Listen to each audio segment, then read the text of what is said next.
नमस्कार मित्रांनो, या व्हिडिओमध्ये मी तुम्हाला उद्यम रजिस्ट्रेशन करण्याची अगदी घर बसल्या तुमच्या पीसीवरून किंवा तुमच्या मोबाईलवरून तुम्ही उद्यम रजिस्ट्रेशन कसं करू शकाल त्याची संपूर्ण प्रक्रिया मी स्टेप बाय स्टेप दाखवणार आहे स्क्रीन रेकॉर्डिंगसह. त्यामुळे हा व्हिडिओ शेवटपर्यंत नक्की बघा आणि अशाच उपयोगी वाटणाऱ्या आणि उपयोगी माहितीसाठी आपल्या मराठी मित्र चॅनलला सबस्क्राईब करा आणि या व्हिडिओला आत्ताच एक लाईक करून टाका. मित्रांनो, पुढे सुरुवात करण्यापूर्वी तुमच्याकडे हे दोन डॉक्युमेंट असणे आवश्यक आहे, ते म्हणजे आधार कार्ड आणि पॅन कार्ड. आणि यात सगळ्यात महत्त्वाची गोष्ट म्हणजे तुमचा मोबाईल नंबर तुमच्या आधार कार्डला लिंक असणे गरजेचे आहे. मित्रांनो, सगळ्यात अगोदर तुम्हाला तुमच्या मोबाईलमधील किंवा लॅपटॉपमधील गुगल क्रोम ब्राउझर उघडायचा आहे. त्यानंतर सर्चमध्ये उद्यम रजिस्ट्रेशन गव्हर्नमेंट.in असं टाईप करून सर्च करा. त्यानंतर मित्रांनो, जसे उद्यम रजिस्ट्रेशनचे हे पोर्टल उघडेल, तुम्हाला येथे तुमचा आधार कार्ड नंबर टाकायचा आहे.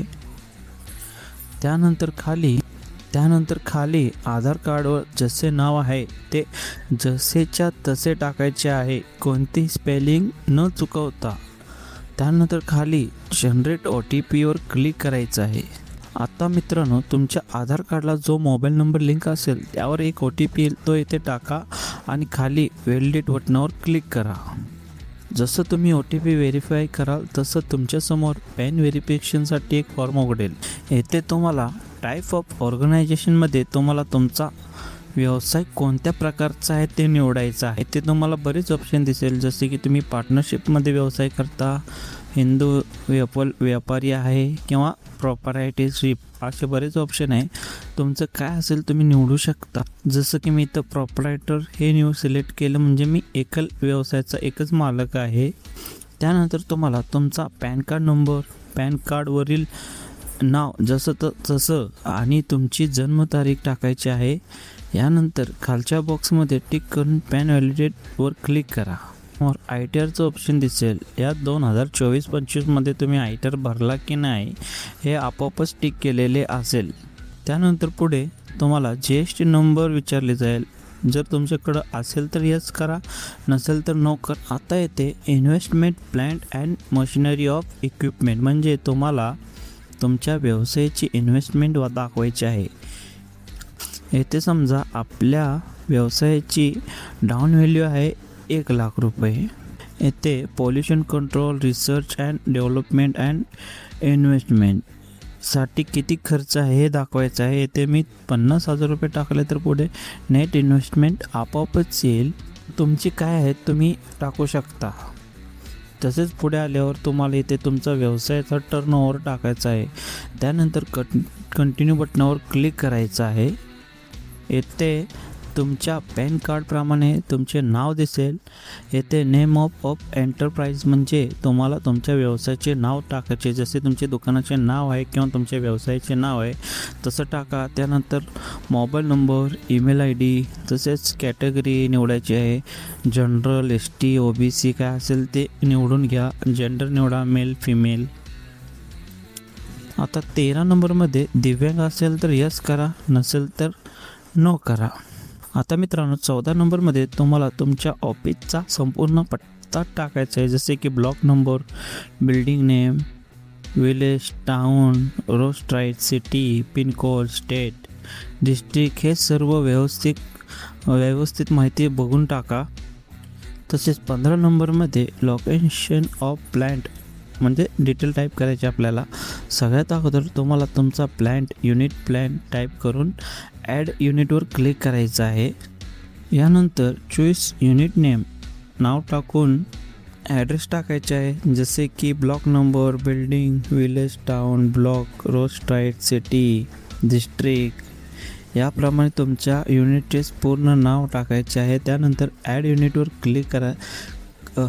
त्यानंतर ॲड युनिटवर क्लिक करताच तुमची युनिट ॲड होऊन जाईल. 16 नंबरमध्ये तुमच्याकडं आधी उद्यम नंबर आहे का नाही हे विचारतात. आता आपल्याकडं नाही, त्यामुळे आपण NAच असू देणार आहोत.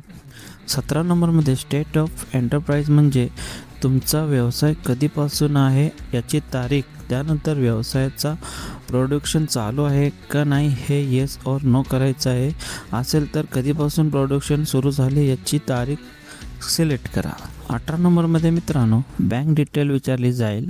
येथे तुम्हाला तुमचा बँकेचे नाव, IFSC कोड, अकाउंट नंबर टाकायचे आहे. 19 नंबरमध्ये मेजर ॲक्टिव्हिटी ऑफ युनिट, तुमचा व्यवसाय मॅन्युफॅक्चरिंगचा आहे का सर्व्हिसचा आहे हे निवडा. तसेच मेजर ॲक्टिव्हिटी सर्व्हिसमध्ये नॉन ट्रेडिंग आहे का ट्रेडिंग आहे तेही निवडा. आता सगळ्यात महत्त्वाचं म्हणजे 20 नंबरमध्ये NIC कोड सिलेक्ट करायचा आहे. यामध्ये तुमचा व्यवसायाचं जे काम आहे ते टाईप करायचं आहे. आता इथे मी रिटेल टाईप केल्यावर रिटेल सेल्स ऑफ फूड जो तुमचा व्यवसायाचा प्रकार आहे तो निवडा. यानंतर खाली मॅन्युफॅक्चरिंग सर्व्हिस ट्रेडिंग आहे हे आपोआपच निवडून येईल. त्यानंतर खाली मॅन्युफॅक्चरिंग सर्व्हिस ट्रेडिंग आहे का आपोआपच त्यानंतर खाली manufacturing service trading manufacturing service आहे का ट्रेडिंग आहे हे आपोआपच निवडून येईल. खाली NIC 2 digit 4 digit 5 digit code select करा. त्यानंतर ॲड मोर ॲक्टिव्हिटीवर क्लिक करायचं आहे. 21 नंबरमध्ये मित्रांनो नंबर ऑफ पर्सन एम्प्लॉय म्हणजे तुमचा व्यवसायामध्ये महिला किती काम करत आहे, पुरुष किती काम करत आहे याची संख्या टाईप करायची आहे. येथे खाली 22 पासून ते 27 नंबरपर्यंत सगळ्यांना यस करा, कारण आपल्याला सगळी सरकारी सुविधा घ्यायची आहे. आणि त्यानंतर खाली चेकबॉक्समध्ये चेक करा आणि सबमिट गेट फायनल OTPवर क्लिक करा. त्यानंतर वर एक पॉपअप येईल त्यावर ओके करा. त्यानंतर तुम्हाला OTP येईल तो येथे टाका, कॅप्चा आहे तसा टाका. त्यानंतर फायनल सबमिटवर क्लिक करा. जसं तुम्ही फायनल सबमिटवर क्लिक कराल तुमच्यासमोर तुमचा उद्यम रजिस्ट्रेशन नंबर दिसेल, तो लिहून घ्या किंवा फोटो काढून घ्या, कारण उद्यम सर्टिफिकेट डाउनलोड करायला हाच नंबर लागणार आहे. त्यानंतर प्रिंट सर्टिफिकेटवर क्लिक करा. क्लिक केल्यानंतर तुम्हाला उद्यम रजिस्ट्रेशन नंबर टाकायचा आहे. त्यानंतर मोबाईल नंबर टाकायचा आहे. खाली OTP ऑन मोबाईल हे सिलेक्ट करा. OTP कॅप्चा आहे तसं टाकून व्हॅलिडेट अँड जनरेट OTPवर क्लिक करा. OTP टाका. आता तुमच्यासमोर तुमचा उद्यम सर्टिफिकेट प्रिंट सर्टिफिकेटवर क्लिक करा आणि सेव्ह म्हणून PDF सेव्ह करून घ्या. झालं. तर मित्रांनो अशी आहे उद्योग आधार काढण्याची एकदम सोपी ऑनलाईन पद्धत. जर तुम्हाला हा व्हिडिओ माहितीपूर्ण वाटला असेल तर तुमच्या इतर व्यावसायिक मित्रासोबत हा व्हिडिओ नक्की शेअर करा. आपल्या मराठी मित्र चॅनलला नक्कीच सबस्क्राईब करा. भेटू पुढच्या अशाच एका माहितीपूर्ण व्हिडिओमध्ये. तोपर्यंत जय महाराष्ट्र.